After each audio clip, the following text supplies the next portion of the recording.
Happy Sabbath, everyone. This week has been a really difficult one for my family. The song I'm about to sing, I've heard it, I know you've heard it a million times, but it's only at times when you're down and out that you really find the meaning of these songs.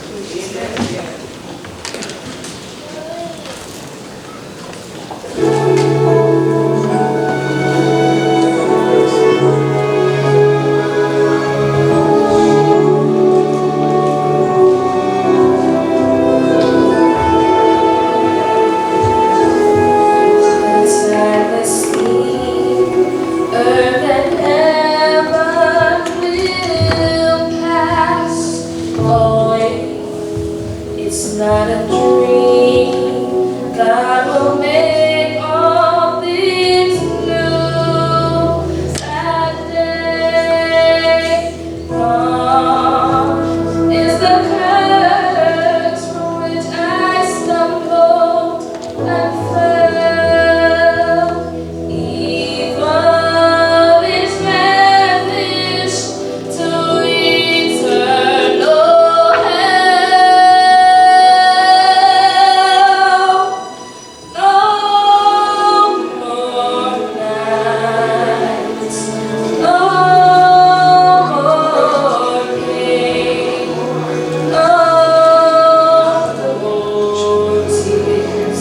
Never crying again, and praises to the great I am. We will live in the light of the risen Lamb.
worthy. He is worthy. He is worthy to be praised. Let us pray. Father in heaven, you are worthy to be praised. You are worthy of the honor. You are worthy of the glory. God, here we are, your children. We are waiting in expectation. Touch our hearts, oh God. Lift us up to you. In Jesus' name, amen. John Peyton was a missionary in the New Hebrides Islands.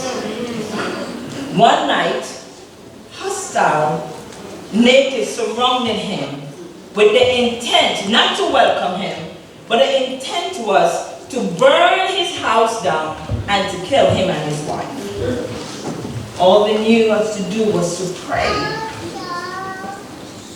The missionaries, they prayed and asked God for deliverance. When daylight came, they looked out and was surprised that no one was there. They were puzzled. They're praying, but they were puzzled that no one was there. Happy about their deliverance, a year after, the head chief became a Christian. Amen. And Mr. Peyton remembered that they came, surrounded the house, and they disappeared. So he was curious as to what happened, and he asked, what happened that night? Why didn't you burn our house down? Why didn't you kill us? And he said, what do you mean, why did you kill us? We were no match for all the host of soldiers that we saw. We saw big soldiers surrounding the mission campus with swords drawn. We just had to disappear. Mr. Peyton was surprised. He's like, we didn't have no soldiers. We didn't have no soldiers. But it tells us that when we pray, when we call on the name of the Lord, it doesn't matter who is there trying to destroy us. It doesn't matter who is there trying to get us. Angels will be there. There was someone who was in the same situation like the Peytons. Peter. Peter encountered a terror-filled night. He was thrown into prison by Herod, the grandson of Herod the Great. You're probably saying, who is that? Let me refresh your memory. Some of you may remember when Jesus was born, there was a decree to kill the firstborn. Remember that? Yes. Okay. 2 years and under, right? Well, Herod was the culprit. Herod's uncle, Herod Antipas, beheaded John the Baptist. So you see, this family was treacherously dangerous. They got what they wanted by any means necessary. Sounds familiar? Yeah. They got what they wanted by any means necessary. Historians tell us that Herod was trying to gain acceptance from the Jewish nation.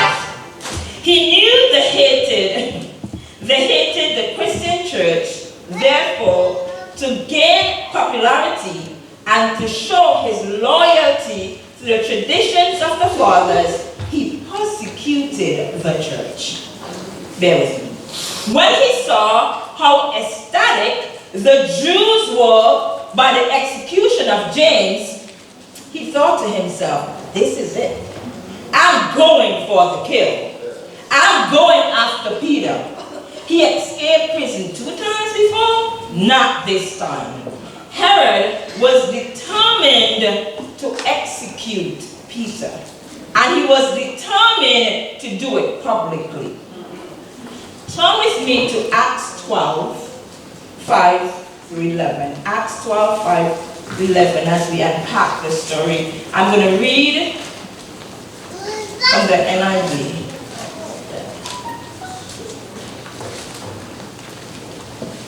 So Peter was kept in prison, but fervent prayer for him was persistently made to God by the church.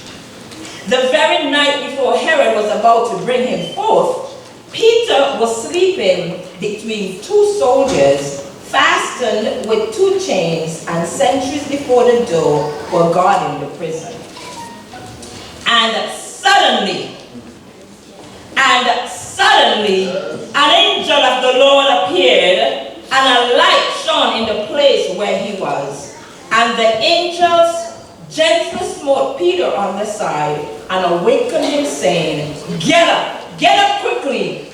And the chains fell off his hands. Let's stop there. Peter is in prison. He is devastated by the death of his colleague and friend James. He is worried about the rest of the church, and now his own life is in jeopardy. He is handcuffed and confined in a maximum security arrangement with 4 soldiers guarding him 24/7. What do you think is going through his mind? I can see his heart palpitating. I can see the cold sweat on his wrist watering the handcuffs. His mind is racing, thinking no hope of escape here. I am poor with no connection. The church is small with no political power, no judicial power, and certainly no referent power to help me. I am helpless to the mighty, powerful Rome. Have you ever found yourself in a hopeless situation? A situation that is much bigger than you? Something you thought was going to swallow you up? You probably thought you were not going to make it out of that divorce. Okay, that's not your situation. You thought you were not going to make it out of that breakup.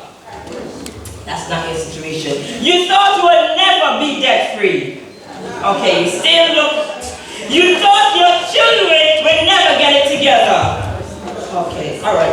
I'm still not speaking to you. You thought you would be forever in the prison of addiction. And you're saying, I'm a good Seventh-day Adventist. Okay. You thought the pain of grief will suffocate you. You thought you were no match for your abuser. You thought that sickness was going to wipe you out, or someone whom you love. You thought that sickness was going to wipe him or her out. You thought you would never find love. I ask you today, have you ever found yourself in a hopeless situation? Have you ever found yourself in a hopeless situation? Peter, sleepless, restless, hopeless in that prison cell. It's amazing how the Holy Spirit works. He works with us in those anxious moments. He works with us when there is no way of escape. He brings the messages, the promises to our memory. I believe the Holy Spirit stirred up Peter's mind to search the file cabinet of his mind. As he searched through his mind, he stumbled on file number 1. Daniel in the lion's den, no harm. Below was file number 2, Shadrach, Meshach, Abednego, in the fiery furnace, and not even a strand of hair was singed. Across the room was file number 3. David words in bold letters, you are my hiding place. You will protect me from trouble and surround me with songs of deliverance. The righteous cry out and the Lord hears them. I said the righteous cries out. The righteous cry out and the Lord hears them. He delivers them from some of their troubles. No. He delivers them from all of their troubles. Peter was about to stop there when the Holy Spirit prompted him to search search for one more cabinet. Sometimes as you're looking for a solution, and as you're searching the Bible, you're reading, but it still didn't grip you yet. Have you ever had that experience? You are searching, but you know, that is not it. And you keep digging, and then you stumble on the text. Yes, this is it. I will keep you in all of my ways. And as Peter stumbled on the cabinet, he saw John 21:18-19. He read, Peter will live to see an old man. Yes. He said, what? Did I read right? Yes. Peter will live to see an old man. His life was going to end crucified on a Roman cross. I can imagine Peter. He held on to that promise, knowing that Herod could not kill him. It did not matter how dangerous Herod was. It did not matter how determined he was to execute Peter. God's word over Peter's life was more powerful. I said God's word over Peter's life was more powerful than Herod's words over Peter's life. I want someone to know today that God's word over your children's life is more powerful than the words of any songwriter out there. The words of those who are trying to tear them down and beat them down, because God promised you. God promised you that He will contend with those who contend with you, and He will save your children.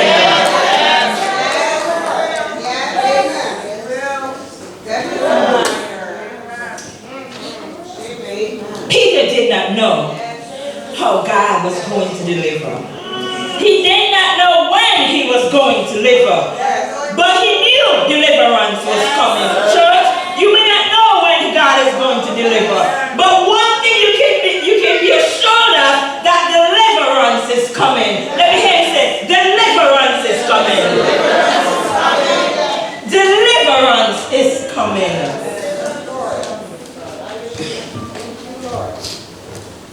Church, I propose to you that Peter went to sleep that night, eager to see how God was going to work things out. It was the last night for possible deliverance. Would it end like James? Or would he be delivered like Daniel, Meshach, and Abednego?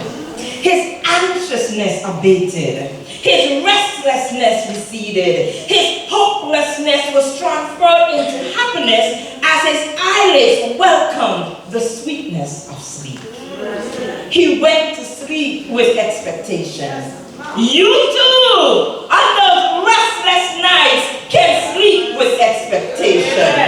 Church, it doesn't matter what you're going through this afternoon, right? It doesn't matter what you're going through this afternoon. You can sleep with what? You can sleep with expectation. You can sleep with expectation. You can sleep because you serve a God who does not sleep. You can sleep because you serve a God who does not sleep. You didn't hear me. I said you can sleep because you serve a God who does not sleep. You can sleep because He promises to watch over you. You can sleep because while you are sleeping, He is protecting you. What He did for the Pitted family, He can do for you. The songwriter says it is no secret what God can do. What He did for others, He will do for you. His arms wide open, He will pardon you. There is no secret what God can do. Church, brothers and sisters, children, sleep with expectation. You serve a mighty, powerful God. I said you serve a mighty, powerful God. To sleep with expectation. Luke tells us in verse 7.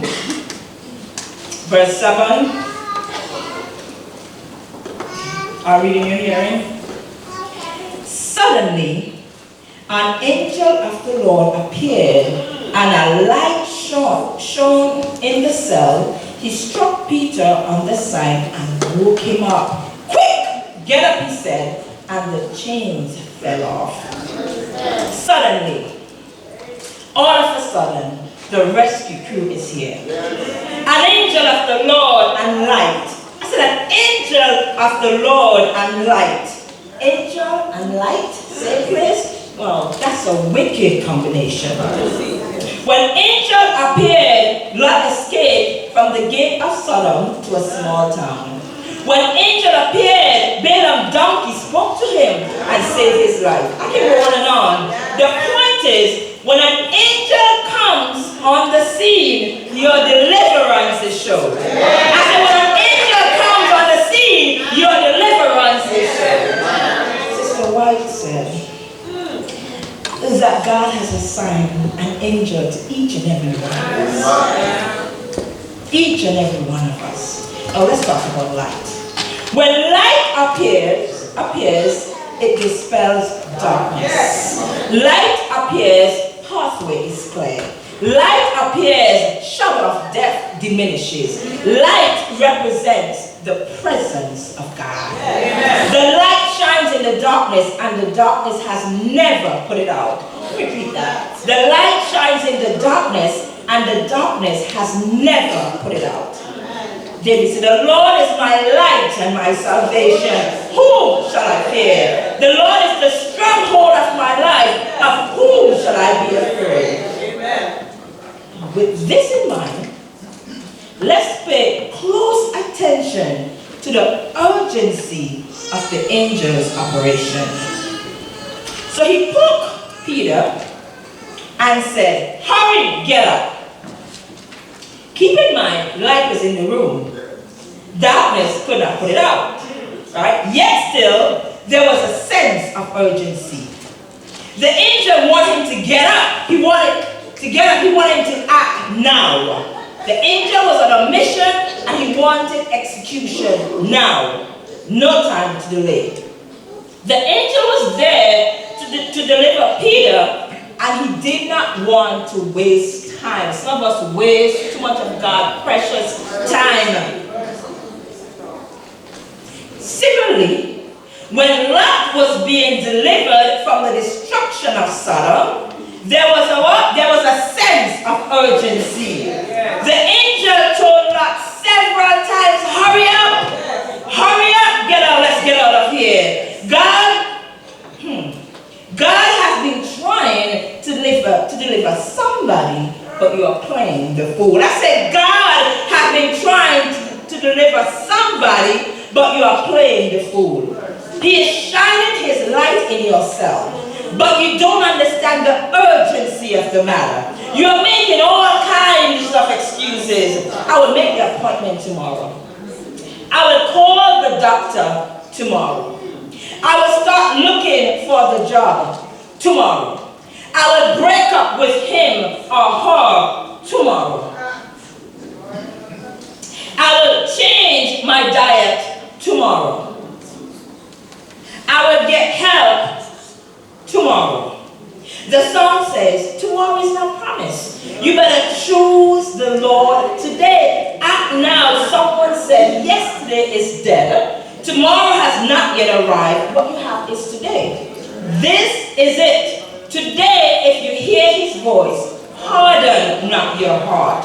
Urgency is a necessity in the deliverance process. I said urgency is a necessity in the deliverance process.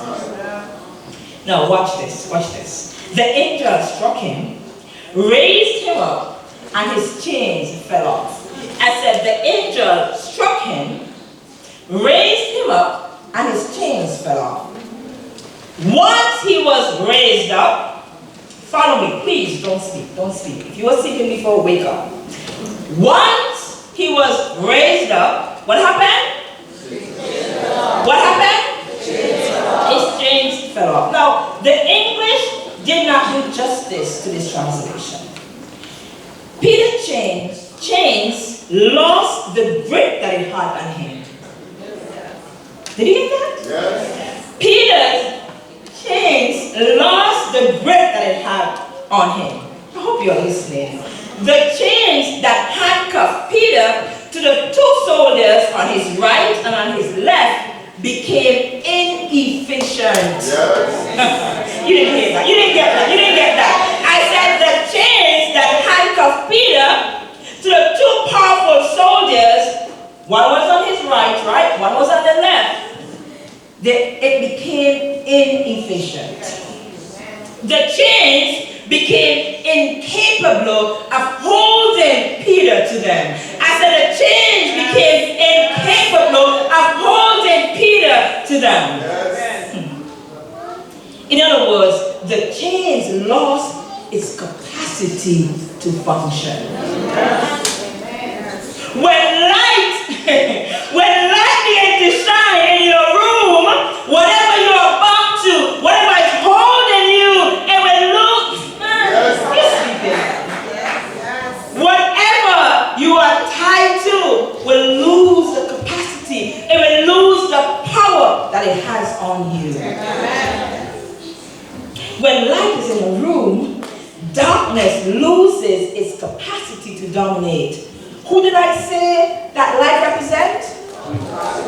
Jesus himself. So when Jesus is in a room, you finish the rest. When Jesus is in your room, you finish the rest. When light is in a room, darkness loses its capacity to dominate. This is an urgent matter. Allow your angel to locate you in your prison cell of discouragement.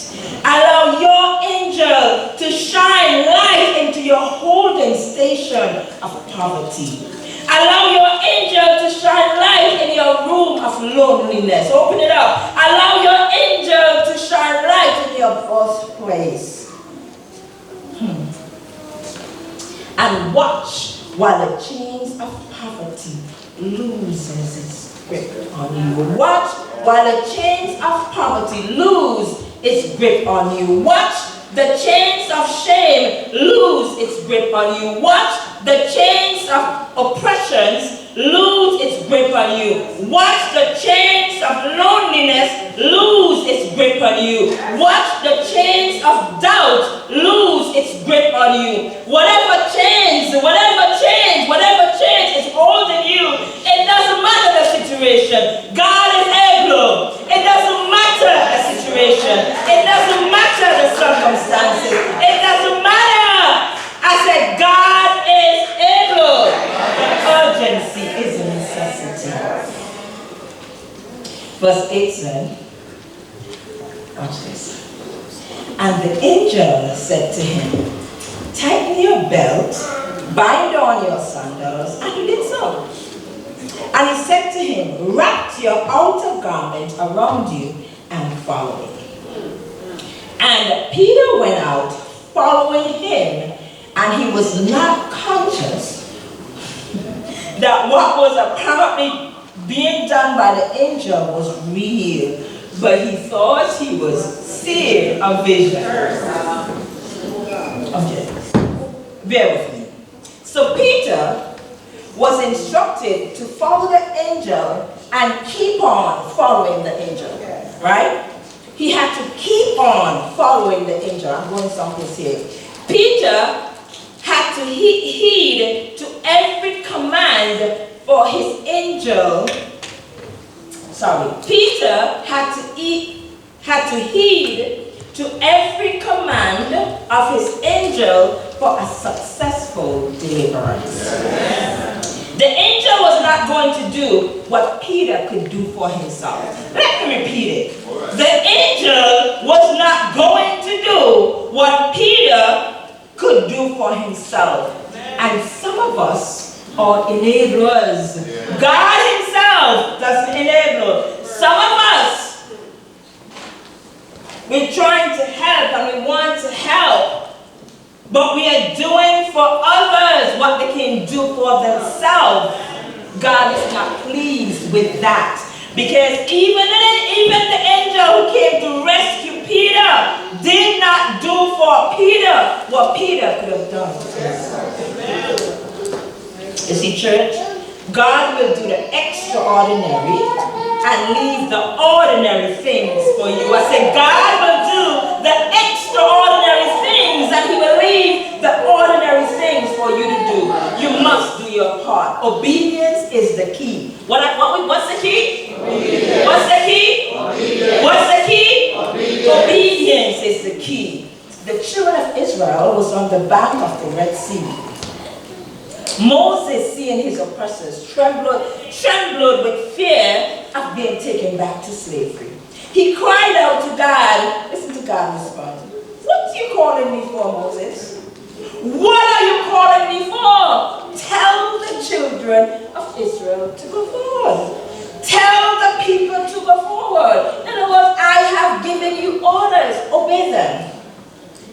Peter learned about the importance of obedience in his experiences with Jesus. On the water, remember? Yes. In Gethsemane, Jesus said, come on, rest a little while. What was Peter doing? Sleeping, right? He learned from his experiences. Now, even in his unconscious state, he is obedient. Isn't that beautiful? Now, even in Peter's unconscious state, he doesn't even know what is going on, but he is obedient. He doesn't know what is going on. He's obedient. He does not fully comprehend all that was taking place, but he was obedient. You see, obedience is the key for your deliverance. Amen. Now notice, verse 10. When they had passed to the first guard and the second, they came to the iron gate. When they passed to the first guard and the second, they came to the iron gate which leads into the city. Of his own accord, the gate swung open. Of his own accord, the gate swung open. And they went out and passed on through one street, and at once the angel left him. Do you see what happened? All that commotion in the prison cell. With the full guard, with all the guards, one on his right, one on his left. God behind the door. Light was in the room, and they could not get up. But guess what? As Peter, remember I told you that Peter was supposed to keep on following him. And as Peter kept following him, because Peter kept following him, the angel let him out, and the iron gate swung open by itself.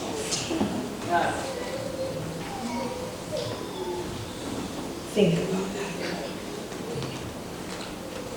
When he passed the gates, the iron gate which leads into the city swung open by itself.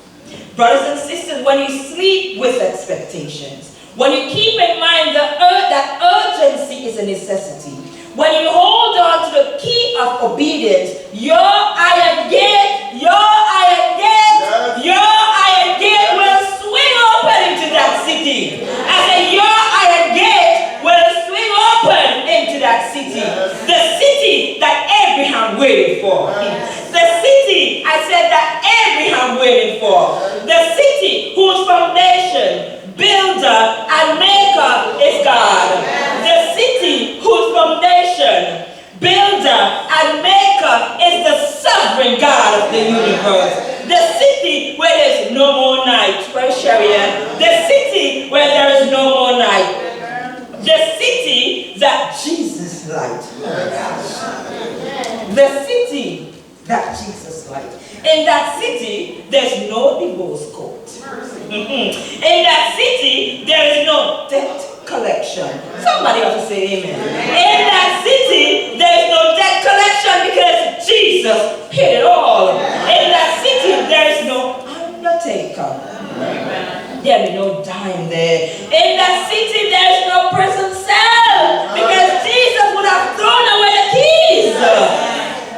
In that city, there's no execution. In that city, there's no persecution. In that city, there is no addiction. We have all been changed. The things we used to do, we don't do them anymore. The lie we used to tell, we won't tell them anymore. The sexual urges that we used to have, we won't have them anymore. Somebody ought to say amen. In that city, there is no destruction.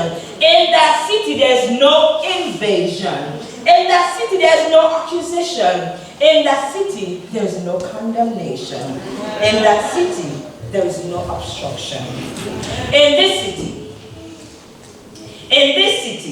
Jesus is the King of Kings. Jesus is the Lord of Lords. Jesus is the all-time undefeated champion. In that city is a perfect place. A perfect place in that city. To close in, I watch in horror at the evening news of 9/11. Anybody remember 9/11? Yeah. There it was.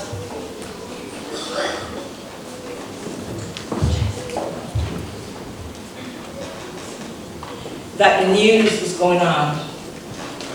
See, I was fascinated by the news in 9/11 because I recognized that God delivered me from 9/11. See, I graduated May 2011, and as I was walking up to get my diploma, I can hear the voice of God. It's the first time that I recognized God speaking to me. And he said, "You are not going to work at Wall Street." I'm not going to work at Wall Street? What are you talking about? That's what I'm prepared for. I'm taking all these loans because I thought it wouldn't matter because I was going to make 6 figures. And now you're telling me that I'm not going to work at Wall Street. But because I was so sure that it was the impression of the Holy Spirit, I was obedient. So when I saw the news at 9/11, I know that God had protected me because most of my friends who graduated, who was working there, died in 9/11. So as I watched in horror, and I heard people sharing their stories, one story etched in my mind. A lady reported that she was fainting between people and rock. She said when she saw a light shining in her direction, she thought to herself, "Wow, my angel is coming to rescue me." Then the sound of a firefighter voice raised her to her feet, and she said, he gave his command, "Line up in single file and follow the sound of my voice." Line up in single file and follow the sound of my voice. He said, "If you can't hear my voice," what did I say? "If you can't hear my voice, keep on following the light." He said, "Keep on following the light, and it will lead you through a gate into the street." The firefighter said, "Keep on following the light, and it will lead you to a gate into the street." Well, church, I want you to know that if you keep on following the light, if you keep on following the light, it will lead you through a gate into the street. It will lead you into a gate into the streets of gold. I said, if you keep on following the light, it will lead you into the streets of gold. where we will live forevermore. I don't know about you, but I'm going to sleep with expectation. When the problems try to keep me down, I'm going to sleep with expectation. I'm going to be sensitive to the urgency of the matter. And I'm going to hold on to the key of obedience because I'm going to that city. I am going to that city where there is no more light. I am going to that city where Jesus is the light. You want to come with me? Amen. You want to come with me? Stand to your feet. You want your chains to become ineffective? You want your chains to lose its capacity to hold you? Meet me at the altar. I don't know what is your iron gate. I don't know what is your iron gate. But I want you to know that deliverance is here because the way maker is here. The miracle worker is here. The way maker is here.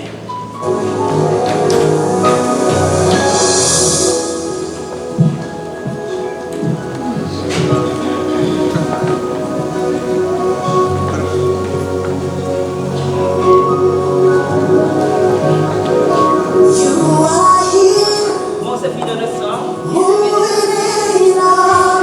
Let's worship God. I worship you. I worship you.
God, we worship you. God, we magnify your name today because you are our miracle worker. Because you are our way maker. Because you are our promise keeper.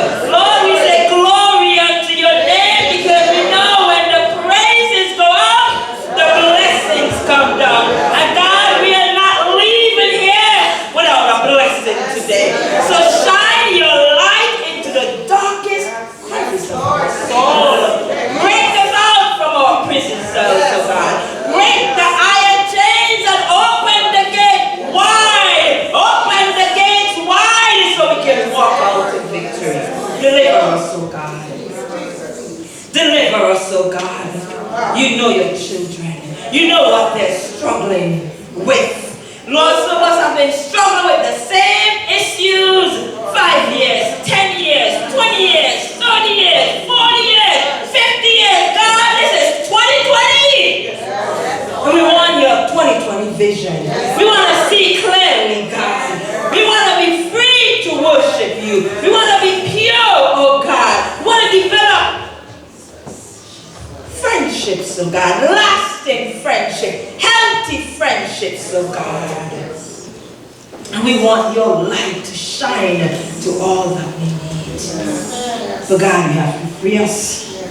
You have to liberate us. You have to send your angels. So we're asking you today that your angels of blessing, that angels of blessing will be dispatched. We know it's the Sabbath, God. You probably keep it the Sabbath, but you're not blessed on the Sabbath. You healed on the Sabbath, oh God. So we're asking you, Father, to send those angels of blessing and let them locate us today. We are here at Maranatha Church. We are here standing before you. Some of our loved ones, we don't even know where they are, but as you locate us, locate them also. And pull them out of the prison, oh God. Don't wait for them to get up, but raise them up, oh God. Somebody is sick and need a touch. Raise them up, oh God. Somebody is from out and drugs, oh God. Raise them up, oh God. Someone, oh God, is suffering from low self-esteem. Show them who they are in you, oh God. Heal our brokenness, oh God. Lord, then there are those generational curses, oh God. God, we didn't ask for them. We won't be responsible for them, oh God. But they have been manifested in our lives, Lord.